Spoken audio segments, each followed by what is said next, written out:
नमस्कार, आप सभी का मेरे इस चैनल रोचक कथाएं में पुनः स्वागत है। आज मैं आपको विक्रम वेताल की एक और रोचक कहानी ब्रज मुकुट और रत्नराज बताने जा रहा हूं। तो देर नहीं करते शुरू करते हैं आज की कहानी। राजा विक्रमादित्य सावधानी से पीपल के पेड़ के पास पहुंचे। लाश पहले की तरह पेड़ से उल्टी लटकी हुई थी। उन्होंने उसे नीचे उतारा, फिर लाश को अपने कंधे पर रखा और राज्य की ओर चल दिए। रास्ते में बेताल उन्हें एक अन्य कहानी सुनाने लगा। एक बार की बात है, बनारस का राजकुमार ब्रज मुकुट अपने दोस्त रत्नराज के साथ शिकार खेलने गया। जब वह एक हिरन का पीछा कर रहा था तो अपने दोस्त रत्नराज से बिछड़ गया। उसे एक मंदिर दिखाई दिया और वह अपने घोड़े के साथ वहीं बैठकर आराम करने लगा। तभी एक सुंदर राजकुमारी अपनी सहेलियों के साथ मंदिर में जाती दिखाई दी।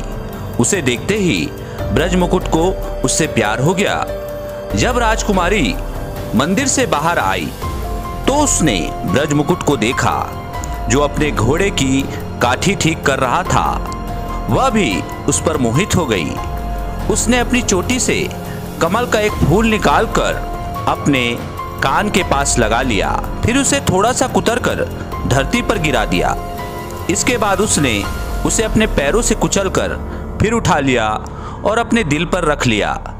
तत्पश्चात राजकुमारी अपनी सहेलियों के साथ वापस चली गई। राजकुमार ब्रज मुकुट को राजकुमारी की यह क्रिया समझ में नहीं आई। वह उदास होकर अपने दोस्त रत्नराज के आने का इंतजार करने लगा। लाख चाहने पर भी वह राजकुमारी को भुला नहीं पा रहा था। शीघ्र ही रत्नराज वहां आ गया। रत्नराज ने राजकुमार का उतरा हुआ चेहरा देखकर पूछा, क्या बात है, इतनी उदासी किस लिए है? ब्रज मुकुट ने उस राजकुमारी के बारे में सारी बात बताकर कहा, मैं उससे शादी करना चाहता हूं, लेकिन उसके बारे में कुछ नहीं जानता। रत्नराज बोला, राजकुमारी तो संकेत से ही अपने बारे में आपको सब कुछ बता गई है। जब उसने फूल को कान के पास रखा तो इसका मतलब था कि वह कर्नाटक की रहने वाली है। जब उसने फूल को पैर से कुचला तो इसका मतलब था कि उसका नाम पद्मावती है। रत्नराज ने आगे बताया, जब उसने वह फूल अपने दांतों से कुतरा तो इसका अर्थ था कि वह राजा दंतसेन की बेटी है। उसने फूल को अपने दिल के पास लाकर बताया कि उसे आपसे प्यार हो गया है। यह जानकर ब्रज मुकुट को बहुत प्रसन्नता हुई।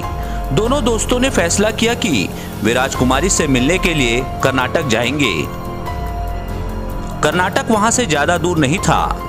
उन्होंने रास्ते के एक सराय में विश्राम किया और अगले दिन उस देश की ओर चल दिए। अब महल में जाने के लिए किसी ऐसे व्यक्ति से भेंट होनी आवश्यक थी जो रोजाना महल में आता जाता हो।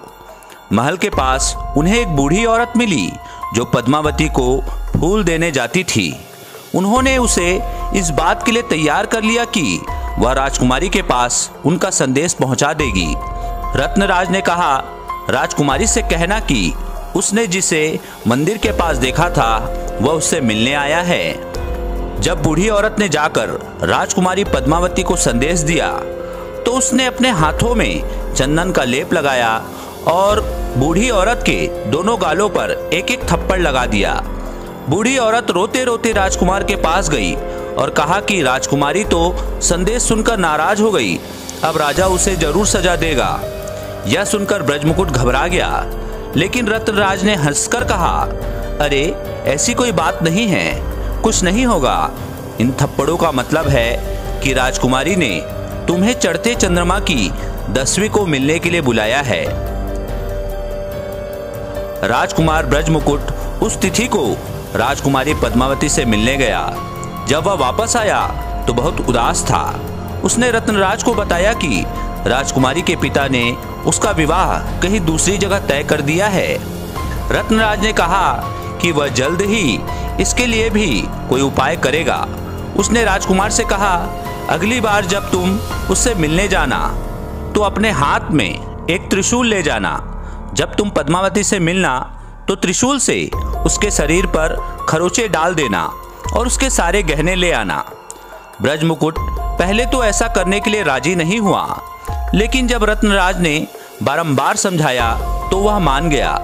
रत्नराज ने कहा, मैं जो कह रहा हूँ वही करो, वरना तुम्हें राजकुमारी कभी नहीं मिल सकेगी। मेरे पास इसके सिवाय कोई उपाय नहीं है।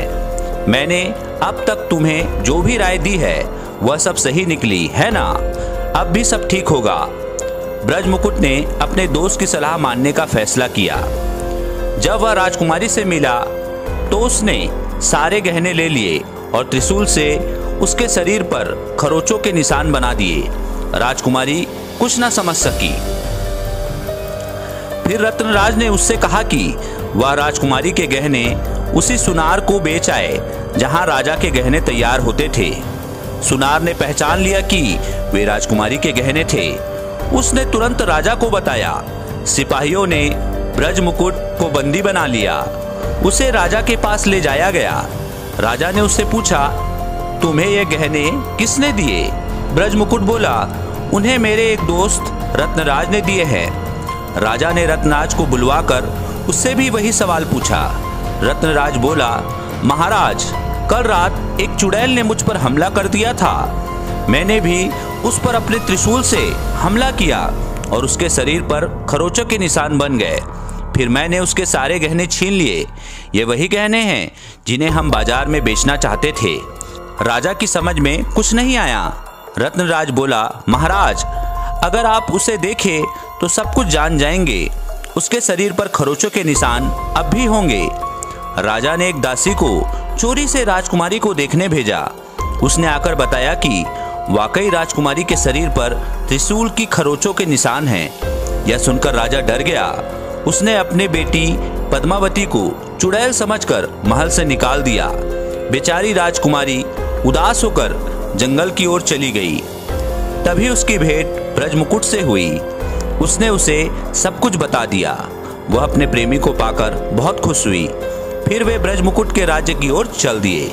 ब्रज मुकुट ने राजकुमारी से विवाह करके उसे अपनी रानी बना लिया। बेताल ने कहानी समाप्त करके राजा विक्रमादित्य से कहा, बता विक्रम, इस कहानी में दोष किसका है? राजकुमारी पद्मावती की बुरी हालत के लिए किसे दोषी मानना चाहिए? राजा विक्रमादित्य के पास जवाब देने के सिवा कोई उपाय नहीं था। उन्होंने कहा, राजकुमारी का पिता ही उसकी हालत का जिम्मेदार है।